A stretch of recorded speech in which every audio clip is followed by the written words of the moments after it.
impressão de que a figura do workaholic é relativamente recente. Até um tempo atrás, acontecia, por vezes, de o indivíduo levar trabalho para casa, acontecia, eventualmente também, de ele ter de participar de uma reunião extraordinária na empresa num sábado à tarde. Mas o workaholic é uma figura que tem características bem específicas. Pensaria em três. A primeira delas é um indivíduo que tem uma compulsão desenfreada pelo trabalho. É uma atitude compulsiva, ele não pode evitar. A segunda característica, eu diria que é um indivíduo para quem já se deu, que vive na mais completa confusão entre vida profissional e vida pessoal. Não há mais limite, não há mais separação, não há mais forma de demarcar esses territórios, né? A vida pessoal e a vida profissional se confundem. E, por fim, uma terceira característica, a mim me parece que o workaholic é este indivíduo que acaba vendo o mundo e a si mesmo apenas pela lente do trabalho. Ou seja, tudo para ele, todas as atividades se convertem em obrigação, em tarefa, em dever. Depois de uma longa jornada, ele chega em casa e encontra a esposa e os filhos que demandam a sua atenção, uma demanda legítima, sem dúvida, mas essa demanda é vista como mais uma tarefa a cumprir, mais uma obrigação a realizar, né? Mais um dever.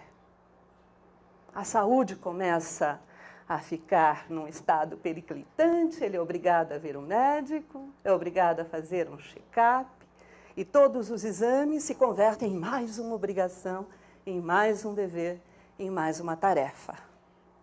É claro que ele precisa cuidar da forma física.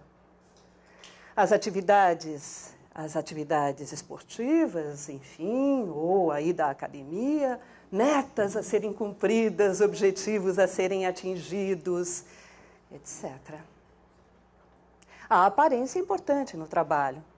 Desde a escolha da gravata até a loção pós-barba, tudo isso também se converte num problema, porque tem de compor uma imagem que seja compatível com o meio em que ele atua.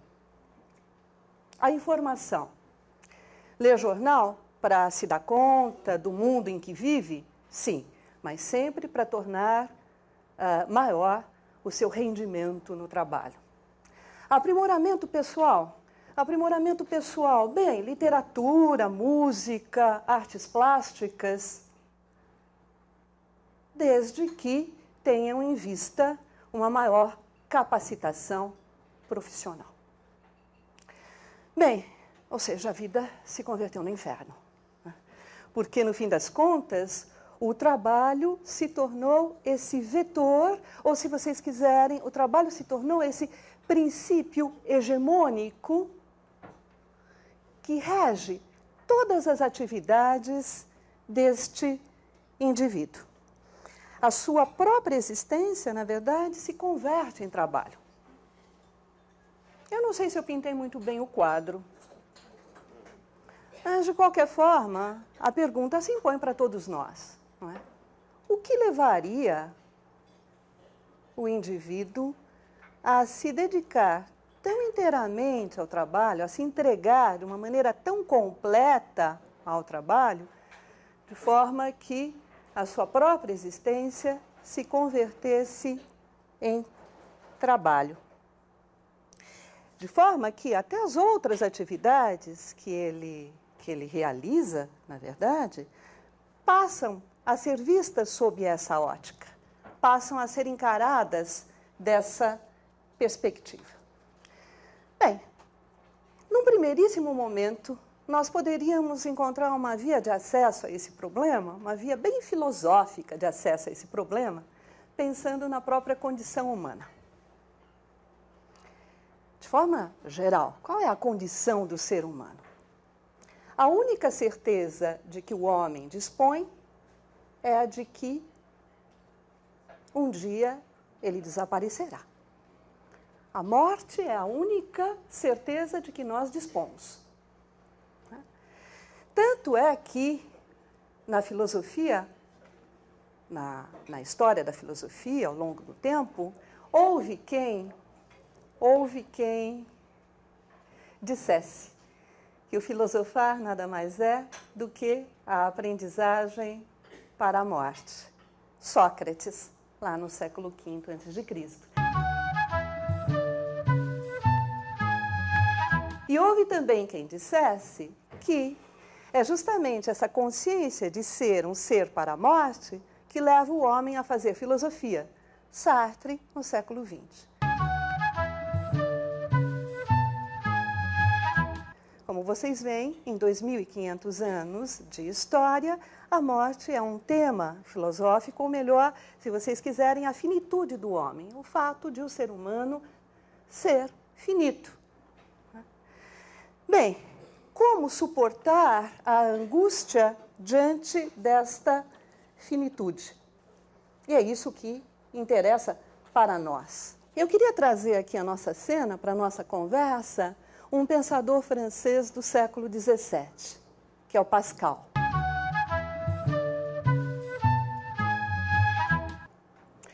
E o Pascal trabalha com uma ideia bastante interessante, que é a ideia do divertissement, do divertimento. E o que o Pascal vai dizer? Ele vai dizer que todo o sossego dos homens vem do fato, vejam só, vem do fato de eles não conseguirem ficar quietos, em repouso, nos seus quartos. Exatamente o contrário do que a gente supõe, né? Nós supomos que todo o sossego que nós poderíamos ter, que sossego seria se nós pudéssemos ficar em repouso nas nossas casas. O Pascal vai dizer o contrário, vai dizer que todo o sossego do ser humano provém justamente do fato de ele não ficar em repouso no seu quarto. Que os seres humanos amam a agitação e o ruído. E quem pensa que eles são desarrazoados, que eles não têm bom senso quando agem dessa maneira, na verdade se engana completamente. Por quê? Porque o ser humano precisa se ocupar com as mais diversas atividades para se esquecer da sua condição miserável de ser um ser para a morte. Este é o subterfúgio, esses subterfúgios de que eu falava há pouco, não é? Necessários para que o ser humano enfrente a sua própria condição. E Pascal dá um exemplo. Ele diz, o que levaria, então, um indivíduo a correr riscos e perigos para caçar uma lebre que ninguém teria interesse em adquirir no mercado? É justamente para escapar de si mesmo que ele se lança nessa atividade. E a lebre não livra o ser humano do seu sofrimento, mas a caça da lebre o desvia da sua própria condição. A caça da lebre ocupa o ser humano de tal forma que faz com que ele se esqueça da sua condição de ser mortal. E assim o homem passa a vida correndo atrás de nadas, como se fossem esses nadas o seu haver mais precioso. Eu tenho a impressão de que essa figura é marcada pela alienação de si mesmo. Ou seja, o workaholic é um indivíduo que está despossuído da sua própria identidade e, portanto, também dos seus limites, tanto que, como nós dissemos há pouco, a vida profissional e a vida pessoal se confundem, elas se entremeiam, não é? Então, este indivíduo despossuído da sua própria identidade, despossuído dos seus limites e despossuído dessa identidade não só porque ele não tem mais vida interior. A ideia de vida interior, ela pode ser localizada na história também. Na verdade, é uma ideia muito cara ao movimento romântico do início do século XIX. Então, o workaholic, ele não tem mais vida interior, mesmo porque o interior e o exterior se interpenetram, já que profissional e pessoal estão mesclados, não é? Bem, mas não é só por essa razão que o workaholic está despossuído da sua identidade. É porque, na verdade, ele se tornou um outro para si mesmo. E é nesse sentido que eu estou usando a palavra alienação. Ele se alienou de si mesmo, ou seja, ele se tornou um alheio a si mesmo, estrangeiro a si mesmo, ele se tornou um outro. Ele não se reconhece mais como é e se imagina um outro. E quem é este outro? Este outro é o cumpridor de tarefas, aquele que procura atingir metas, objetivos, aquele que se entrega a uma atividade permanente. Assim, o workaholic ele está inteiramente possuído pelo trabalho e, com isso, ele perde a autonomia. Ele é uma figura, nós podemos dizer isso, da heteronomia. Isso significa que não é ele que dirige mais a sua própria vida, ele não tem mais a sua vida nas mãos. Quem dirige a sua própria vida são forças exteriores a ele. Enfim, o comando vem de fora. Por isso, uma figura da heteronomia. A norma ela vem de fora, não é uma norma que ele mesmo se impõe. Uma figura da heteronomia, portanto, é alguém muito mais... Trata-se de alguém que é muito mais controlado do que de alguém que controla. Não controla, por exemplo, o tempo. Nós podemos pensar nisso, né? Nós nos perguntamos, não sei se isso acontece com vocês, comigo com muita frequência, o que eu fiz no meu dia? E mesmo passando em revista, às 12, 15 horas, né, desde que a gente entra em contato com o mundo, quando acorda, é difícil enumerar a quantidade de pequenas tarefas, não é? Das coisas miúdas que nos invadem. Nós somos invadidos por uma quantidade, eu diria, cada vez maior até, dessas coisas miúdas. De sorte que não temos mais o controle do nosso próprio tempo. Há uma quantidade enorme de solicitações que temos de atender permanentemente. Permanentemente. Né? Eu tenho a impressão de que isso tem a ver com o próprio ritmo que vem sendo impresso à nossa vida cotidiana de uns tempos para cá. E isto é generalizado, é geral. Tudo se passa como se uma determinada mentalidade estivesse imperando na nossa sociedade. E uma mentalidade, ou se vocês quiserem, uma ideologia, entre aspas, aí, que é esta, a inteira devoção, a mais completa devoção ao trabalho. E agora nós nos perguntamos, mas sempre foi assim? Hoje nós estamos absolutamente convencidos, eu acredito que estejamos todos aqui, todos nós, extremamente, inteiramente convencidos de que o trabalho dignifica o homem. Na nossa sociedade estamos convencidos de que o trabalho dignifica o homem, ou seja, o trabalho é um valor positivo. Não é? Tanto que, enfim, acontece, pessoas que eu conheço que acabam por serem demitidas de uma empresa, enfim, pessoas aí na faixa de 50 anos e que já têm uma poupança tal que poderiam parar de trabalhar, mas não, elas querem voltar imediatamente ao trabalho porque elas vão se sentir inúteis, elas vão achar que a vida delas perdeu sentido, etc. Ou seja, estamos todos absolutamente imbuídos, mesmo que não precisássemos trabalhar, nós queremos trabalhar. Todos nós queremos, certo? Trabalhar. Bem, estamos imbuídos desta mentalidade, não é? desta mentalidade de que, enfim, desta convicção, temos essa convicção de que o trabalho é um valor positivo na nossa sociedade. E, na verdade, depois de séculos de adestramento, fomos adestrados, muito bem adestrados, nós sequer podemos imaginar uma vida sem trabalho. O trabalho se converteu, como eu disse há pouco, num princípio hegemônico que domina não só a esfera da economia, mas domina todas as esferas da vida humana. Domina a existência social, domina o cotidiano, domina a vida privada. O imperialismo do trabalho se faz sentir, inclusive, na nossa linguagem do dia a dia. Vamos pensar juntos. Por exemplo, vejam só, trabalho de parto. Trabalho de parto, quando se trata de dar à luz a um novo ser. É preciso trabalhar a relação. Quando há algum conflito amoroso nas relações amorosas, não é? Os pais têm de se dedicar a um trabalho de educação dos filhos, quando se trata simplesmente de criar as crianças. Né?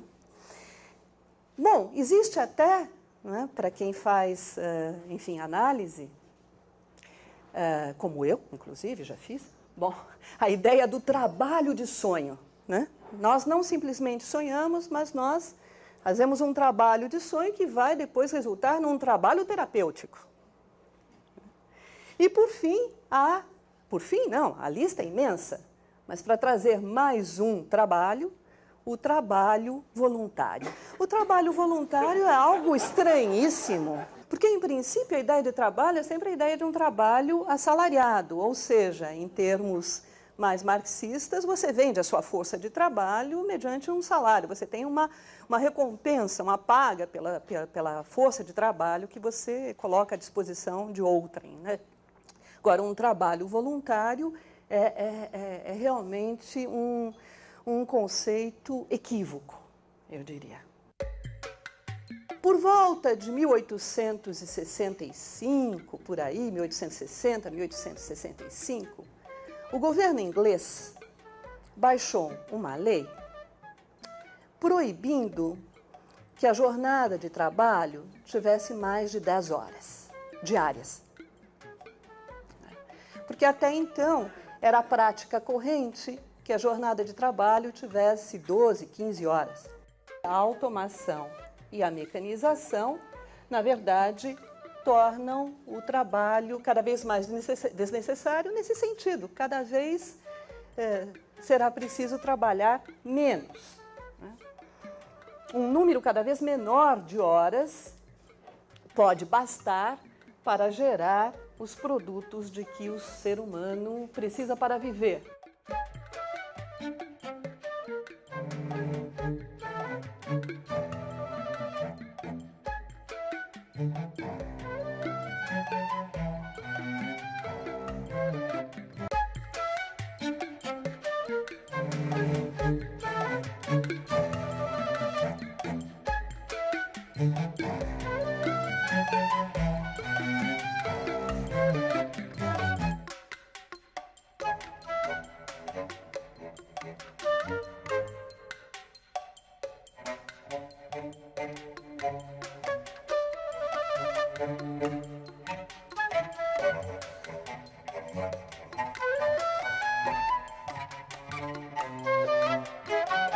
De quando data essa ideia?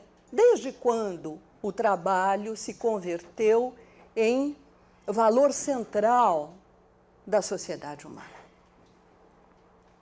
Vamos recuar um pouco no tempo. É uma longa história, mas eu vou ser breve.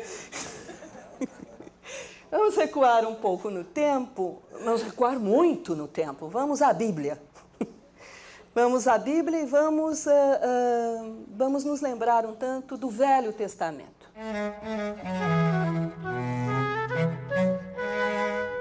Uma das primeiras cenas do Velho Testamento é a expulsão de Adão e Eva do paraíso, certo? Bem, Adão e Eva se atreveram a querer conhecer, a comer do fruto da árvore do conhecimento e tiveram como consequência a sua expulsão do paraíso.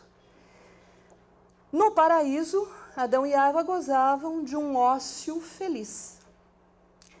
expulsos do paraíso, foi um ócio feliz justamente porque a providência tudo lhes dava, tudo lhes proporcionava, já que era a providência, né? Deus, enquanto providência, tudo lhes proporcionava. Muito bem.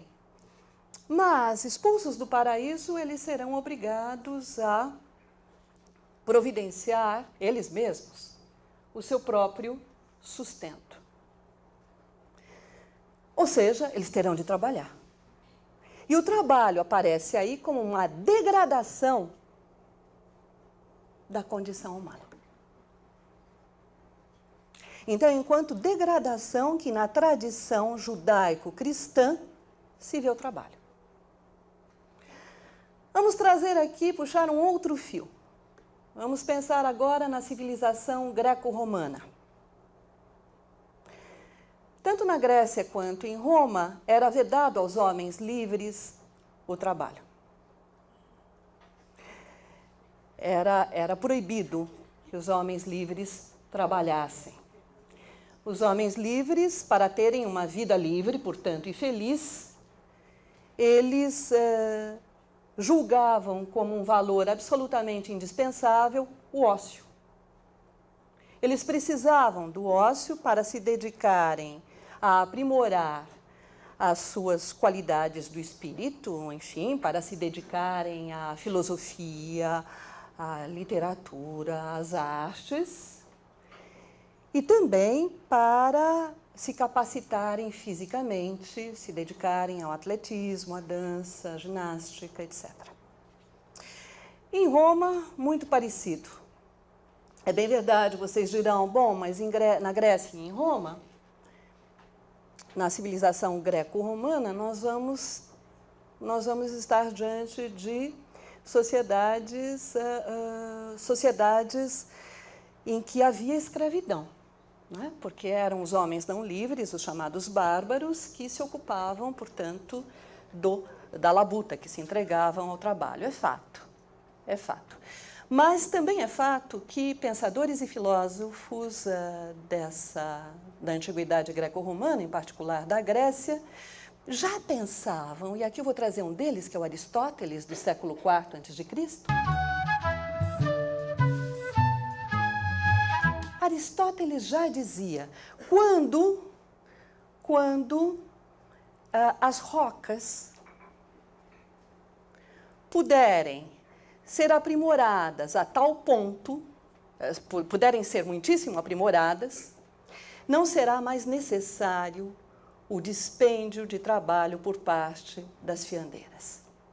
Ou seja, já Aristóteles, lá no século IV a.C., pensava que, com a mecanização e a automação, a carga de trabalho poderia ser reduzida. Nós vamos voltar a esse ponto um pouquinho mais adiante. Mas eu gostaria de puxar um terceiro fio. Nós falamos da religião, da tradição judaico-cristã, nós falamos da civilização greco-romana, e agora eu queria falar da etimologia. Vocês sabem de onde vem a palavra trabalho? A palavra trabalho vem de um termo latino, o tripalium. E tripalium era um instrumento de tortura. Era um instrumento de tortura, na verdade, se tratava de uma... É pavorosa a tortura, eu nem sei se conto para vocês, é realmente pavorosa. Mas era um instrumento de tortura, ou seja, se tratava de tortura usado para empalar os escravos rebeldes. E o que era essa empalação? Era espetar o escravo rebelde pelo ânus com uma estaca e deixá-lo morrer. Então, trabalho, tripalium. Difícil a gente associar o trabalho a alguma coisa positiva depois disso tudo, né? Bem, mas mais um passo ainda, labor. Labor. Né? Labor vem também de um termo latino, e labor tem a ver com fadiga, cansaço, peso. Certo? Etimologia, história e religião. Daí se conclui que houve um tempo em que o trabalho não era um valor positivo. Mais uma pergunta, então. Em que momento e em que lugar o trabalho passou a ser considerado um valor positivo? Este é um fato extremamente recente. Claro, se nós pensarmos numa dimensão macrotemporal, né? Aqui nós trouxemos ideias de 2.500 anos, bem, é um fato extremamente recente se nos reportarmos a 200 anos atrás. Então, o trabalho passa a ser um valor positivo, na verdade, aí no século XVIII. Nós estamos em plena modernidade. Nós todos sabemos a modernidade se inicia lá pelo século XVI, com a Revolução Comercial, né? Antes da modernidade, na Idade Média, nós vamos encontrar diferentes segmentos sociais, nós vamos encontrar os senhores feudais, os vassalos, os servos. Bom, com a Revolução Comercial, a descoberta dos novos continentes, o comércio para as Índias, as rotas de comércio para as Índias, o aumento no volume do comércio das especiarias, enfim, tudo isso, não é? Apenas refrescando aqui as nossas memórias. Com tudo isso, começam a surgir outros segmentos sociais, a burguesia comercial, enfim, emergente, os artesãos. Em alguns países, a servidão ainda permanece, há uma aristocracia decadente. Bem, e no século XVIII, no fim do século XVIII, por aí, século XIX, então nós temos um outro momento decisivo na modernidade, que é a Revolução Industrial e, por fim, aparece a classe trabalhadora. E com a classe trabalhadora aparece o direito ao trabalho. Na Revolução Francesa, com a Revolução Francesa e a Declaração dos Direitos do Homem e do Cidadão, por essa época surge, então, a ideia, surge, então, mais esse direito, que é o direito ao trabalho. Em meados do século XIX, na verdade, o trabalho passa a ser o valor central da sociedade e a produção deixa de se preocupar unicamente com a elaboração de bens necessários para a sobrevivência, para atender às necessidades vitais. A produção passa a ser o alvo central da própria sociedade. E assim, a produção, em vez de limitar-se a atender, a satisfazer as necessidades materiais, passa agora a evidenciar as potencialidades. E, nesse momento, meados do século XIX, também ocorre uma grande mudança no que diz respeito ao próprio conceito de cultura e à própria concepção de educação. A cultura deixa de ter a ver com o cultivo do próprio espírito, com o aprimoramento pessoal. A cultura passa cada vez mais a contribuir, digamos, para a capacitação profissional e, de igual forma, a educação. A educação perde de vista como ideal ou como objetivo, perde cada vez mais de vista. É evidente que tudo isso é um processo, não é um processo, enfim, que se dá ao longo de dezenas e dezenas de anos, né? Enfim, a educação perde de vista o seu propósito de formação e se torna também capacitação, no sentido de que se trata de capacitar o indivíduo para rapidamente ganhar dinheiro e ganhar o máximo, cada vez mais, dinheiro, né? Essa crítica, inclusive, à cultura e à educação, nós vamos encontrar já lá num filósofo dessa época, da segunda metade do século XIX, que é o próprio Nietzsche. Nietzsche vai justamente presenciar, na sua época, essas transformações socioeconômicas que estão ocorrendo ali na Alemanha e que estão provocando também essas mudanças conceituais no que diz respeito à ideia de cultura e à ideia de educação. Mas também, já nessa época, no século XIX, nós vamos encontrar alguns fatos curiosos. Eu queria trazer aqui para vocês um deles. Por volta de 1865, por aí, 1860, 1865, o governo inglês baixou uma lei proibindo que a jornada de trabalho tivesse mais de 10 horas diárias. Porque até então era a prática corrente que a jornada de trabalho tivesse 12, 15 horas.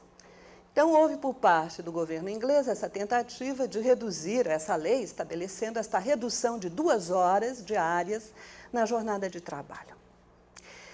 E entre 1865, época em que a lei foi baixada, e 1875, nesses 10 anos, curiosamente, a produção industrial inglesa, sem que houvesse uma oscilação muito grande no que diz respeito ao número de pessoas empregadas, não é? A produção industrial inglesa, nesses 10 anos, aumentou de quase 1/3. Que situação paradoxal, não é? O número de horas de trabalho diminuiu e a produção industrial aumentou. Há um aumento da produção e um decréscimo das horas de trabalho. Bem, e na verdade aqui nós retomamos aquela ideia do velho Aristóteles. Não é? Parece que com a mecanização e a automação, o trabalho vai se fazendo cada vez mais desnecessário. Tanto é que talvez vocês estejam lembrados desse fato histórico. É justamente no século XIX, não é? As revoltas populares que ocorrem no século XIX são revoltas contra as máquinas. Não é? Enfim, querem destruir as máquinas porque as máquinas vão lhes tirar o trabalho. Então, há esta ideia de que, enfim, parece ser um fato, de que a automação e a mecanização, na verdade, tornam o trabalho cada vez mais desnecessário nesse sentido. Cada vez será preciso trabalhar menos. Né?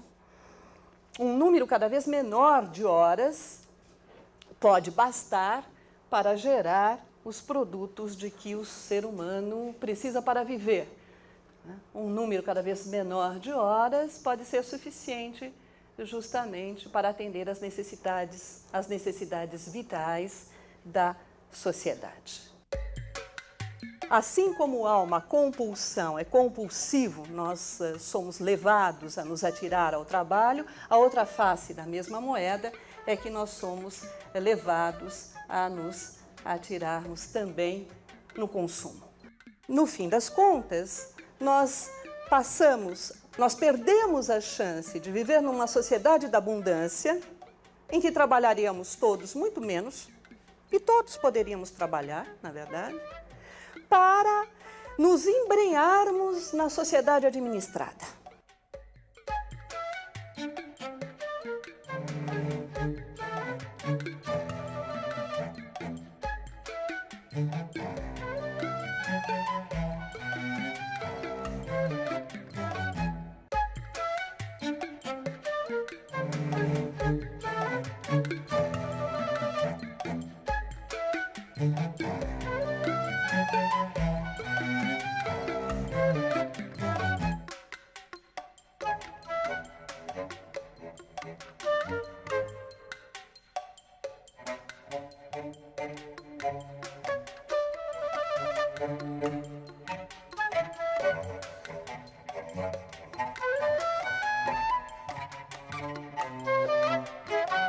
Por que razão surge justamente neste momento a figura do workaholic? É que a nossa sociedade, de uma maneira geral, ao invés de caminhar para uma sociedade da abundância, na verdade, caminhou numa outra direção. Caminhou para a chamada sociedade administrada, e eu diria que agora, bem mais recentemente, nós estamos caminhando para a sociedade de serviços. Vamos por partes. No século XX, nós vamos nos defrontar com algumas crises de superprodução. E o que se faz? Se reduz a produção? Não. Se busca novos mercados. É nesse sentido, inclusive, não é, que há novos impulsos colonizadores. A Primeira Guerra Mundial, a Segunda Guerra Mundial, enfim, são conflitos que ocorrem por causa da repartição do bolo, não é? A repartição desses novos mercados. Dado o excesso de trabalho, portanto, há um excesso de trabalho, dado o excesso de trabalho, o problema agora, ao invés de ser equacionado naquele outro sentido que nós falávamos, bom, então vamos reduzir o trabalho? Não, vamos manter o excesso de trabalho e vamos atrás de novos consumidores. Vamos ampliar, vamos descobrir novos consumidores, mais ainda, vamos criar novas necessidades e novos desejos. E aí nos aproximamos, no meu entender, justamente do momento em que nós estamos vivendo. Nós estamos vivendo num momento em que está havendo uma criação de novas necessidades, de novos desejos. Essa sociedade de consumo, que é a nossa, ela se organiza de tal maneira que nós, por mais que busquemos satisfazer essas nossas necessidades e esses nossos desejos, ficamos sempre com a impressão de um profundo vazio, de uma enorme insatisfação. Assim como há uma compulsão, é compulsivo, nós somos levados a nos atirar ao trabalho, a outra face da mesma moeda é que nós somos levados a nos atirarmos também no consumo. O consumo e o trabalho, na verdade, são as duas faces dessa mesma moeda. E o que é este consumo? O que é? É o consumo do próprio lazer. É aquilo que nós dizíamos no início dessa nossa conversa. Então, o indivíduo tem longas e longas jornadas de trabalho para, enfim, descansar. Duvidoso. Para, enfim, ser captado pela indústria cultural. Ele tem de ir aos concertos, às peças de teatro, ao cinema, ele tem de se informar, ele tem de ler o livro que acabou de ser publicado. Ele precisa, não tem jeito. Não é? Bem, pela indústria cultural, pela indústria do turismo, férias, não, claro, enfim, eu vou pegar um pacote, eu vou para o Nordeste, vou sei lá para onde, enfim, está tudo à mão. Não é? Ele vai se informar a respeito, etc. Enfim, as mais diferentes empresas estarão ali imediatamente oferecendo serviços, oferecendo soluções para as suas férias, assim como oferecem cotidianamente soluções para o seu lazer, receitas. Né? Bem, a indústria da moda, igualmente, né? Então nós temos de estar de acordo com nos vestirmos, nos comportarmos, agirmos conforme o nosso meio, conforme o meio que nos cerca, etc. Né? Enfim, então indústria cultural, indústria do turismo, indústria do lazer, indústria da moda e daí por diante. Ou seja, no fim das contas, nós perdemos a chance de viver numa sociedade da abundância, em que trabalharíamos todos muito menos, e todos poderíamos trabalhar, na verdade, para nos embrenharmos na sociedade administrada.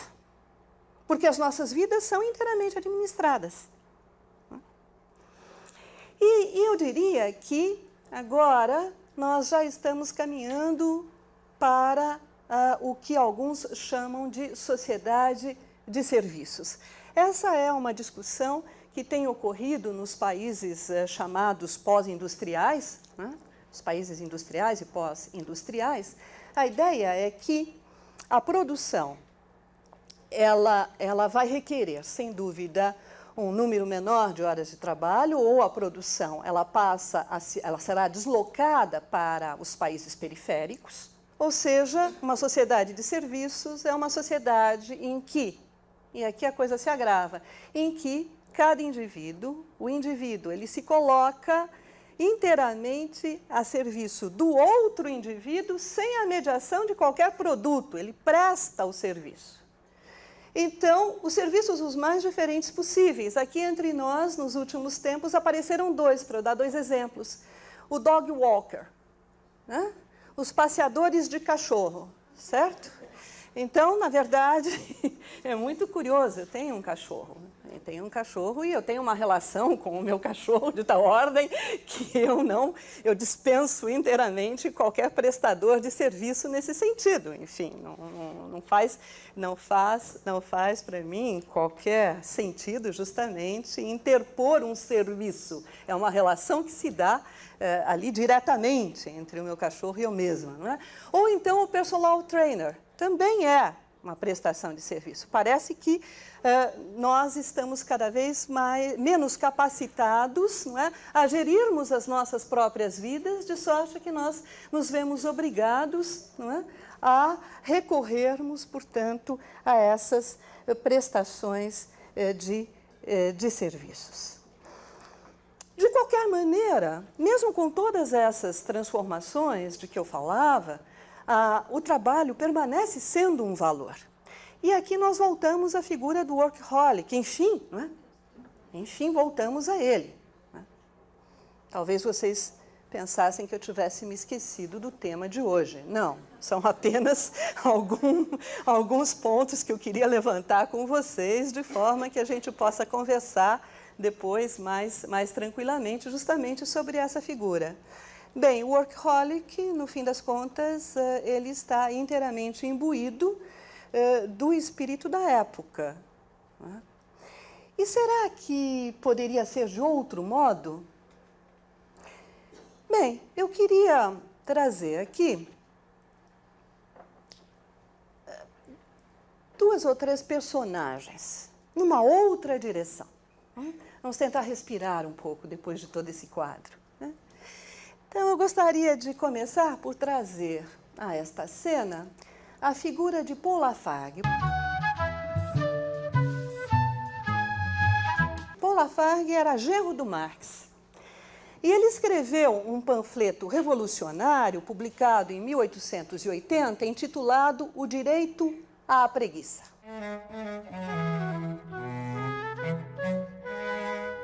O título do livro do Paul Lafargue.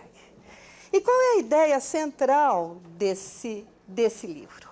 A ideia central é que a Declaração dos Direitos do Homem e do Cidadão, que foram direitos esses promulgados quando da Revolução Francesa, na verdade, nada mais eram esses direitos do que os direitos da exploração capitalista. E o direito ao trabalho não passava de direito à miséria. Portanto, Paul Lafargue entendia que o devotamento inteiro ao trabalho ocasionava o esgotamento das forças vitais do indivíduo. E por isso mesmo, o Paul Lafargue vai contrapor ao que ele chama de religião do trabalho, o direito à preguiça. Vejam bem, não se trata do direito ao ócio, nem do direito ao lazer, mas do direito à preguiça. Por quê?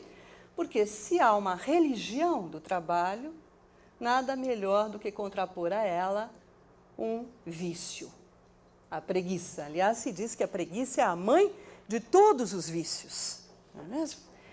Bem, então o Lafargue dizia que, em vez de ter um efeito liberador, o trabalho tinha um efeito restritivo. O trabalho visava a atar as mãos, as mentes e os corações dos trabalhadores. Portanto, era um equívoco da classe trabalhadora reivindicar o direito de trabalhar.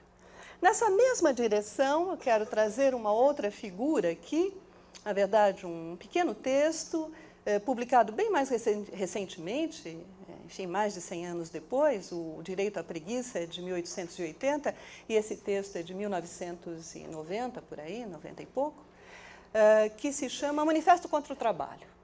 Manifesto contra o Trabalho, que é um texto de um grupo de intelectuais alemães chamado Crises.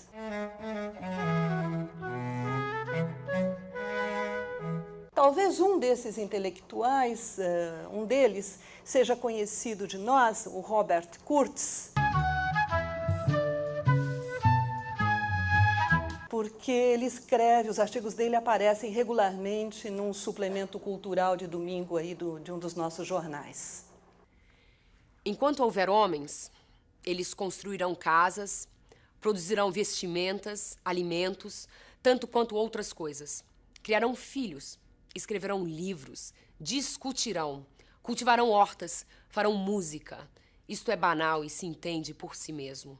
O que não é óbvio é que a atividade humana em si, o puro dispêndio de força de trabalho, sem levar em consideração qualquer conteúdo e independente das necessidades e da vontade dos envolvidos, torne-se um princípio abstrato que domina as relações sociais.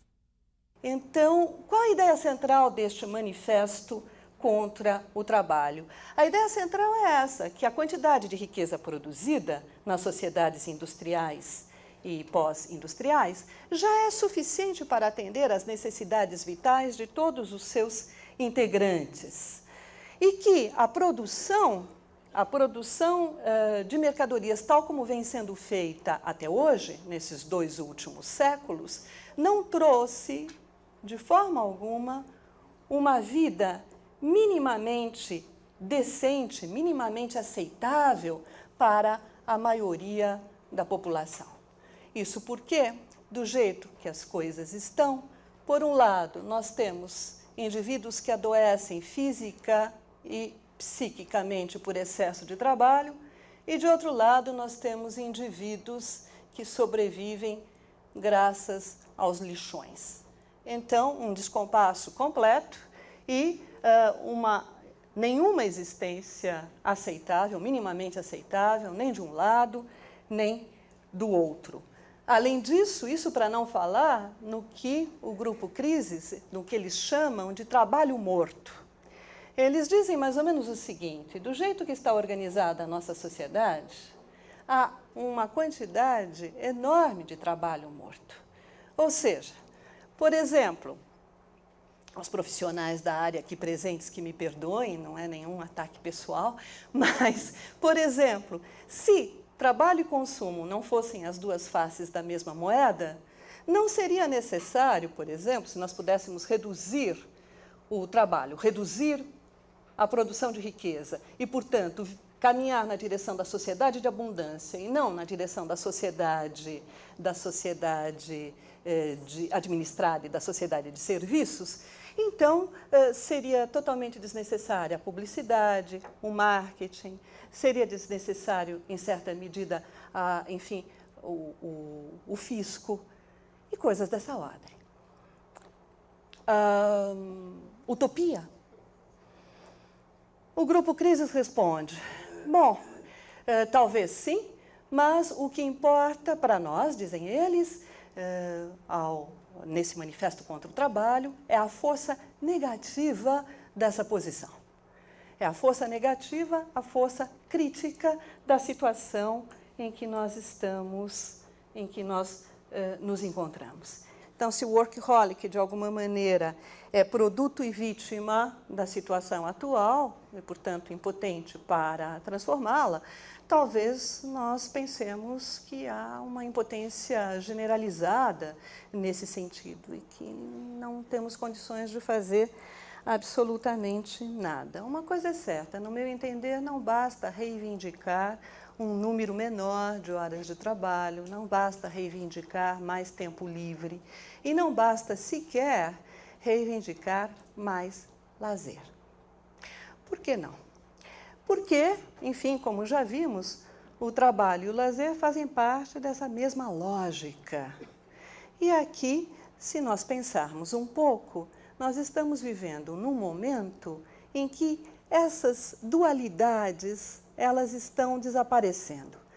Nós dissemos lá no início que, na verdade, vida profissional e vida pessoal já se acham entremeadas, elas se interpenetram. De igual forma, trabalho e lazer, uma vez que o lazer se converte ele mesmo em obrigação, em dever, em tarefa. Trabalho e lazer.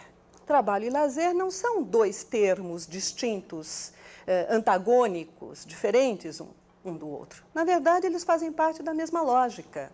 Não é? Outro dia eu lia sobre a ideia do sabático. né?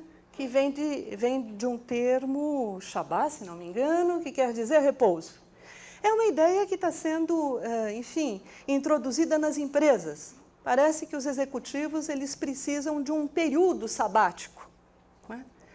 Para eles se desligarem da empresa, sim, e trazerem imediatamente novas ideias para a empresa, de forma a aumentar, não é, o rendimento do próprio trabalho lá dentro. Tá. Outras coisas que a gente lê na imprensa com muita frequência, por exemplo, algumas empresas que permitem aos funcionários, não é, que levem para o ambiente de trabalho os seus cachorros. Vocês chegaram a ler a respeito, eu leio muito sobre cachorros, que permitem levarem para o ambiente de trabalho os seus cachorros para eles terem uma relação mais afetiva, se sentirem mais aconchegados ali e, portanto, produzirem mais, evidentemente, renderem mais. Não é? São feitas permanentemente pesquisas sobre rendimento. Então, ou seja, os sentimentos, os afetos, eles também estão sendo colocados a serviço deste melhor rendimento, né? Eu trouxe aqui o Robert Kurtz. O Robert Kurtz, há um tempo atrás, já faz algum tempo, publicou um artigo em que ele discutiu um pouco a ideia do QE, não é? Do coeficiente emocional. Também é algo de que se fala um tanto.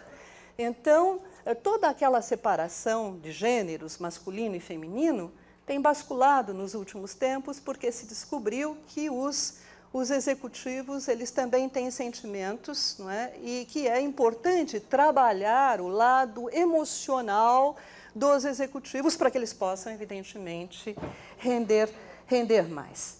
Portanto, vida privada, sentimentos, emoções, tudo colocado a serviço do rendimento no trabalho. E eu diria, uma das ciladas, pelo menos eu vejo enquanto tal, é o tal do home office. Então, você vai trabalhar em casa, no aconchego do seu lar, com os seus entes queridos, etc. Na verdade, é claro que precisa um pouquinho de disciplina para separar a vida profissional e a vida pessoal. Na verdade, você está colocando toda a sua existência a serviço do trabalho. O que fazer, então? Bom, não sei, não tenho a menor ideia do que fazer, mas eu gostaria de deixar aqui, discutir aqui com vocês, não é? Enfim, propor, talvez, não sei, uma ideia, não é? Tentar romper o monopólio de interpretação do mundo pelo campo do trabalho. Tentar olhar o mundo de uma outra maneira, por um outro viés, não é? E proceder a alguns curtos-circuitos, a algumas ações pontuais. Por exemplo, redescobrir a lentidão. Ou então, redescobrir a atenção plena na realização de uma única tarefa. Fazemos 1000 coisas sempre ao mesmo tempo, né? Temos sempre 1000 coisas, né? E, por fim, uma ideia que me é cara, a ideia da preguiça como uma atitude de resistência. A preguiça como uma atitude mental mesmo, uma atitude mental de resistência. Não o lazer, hein? Já falamos sobre isso. Não o lazer, nem o ócio, a preguiça. Vamos nos lembrar do Macunaíma, não é? Que ao nascer, ai, que preguiça.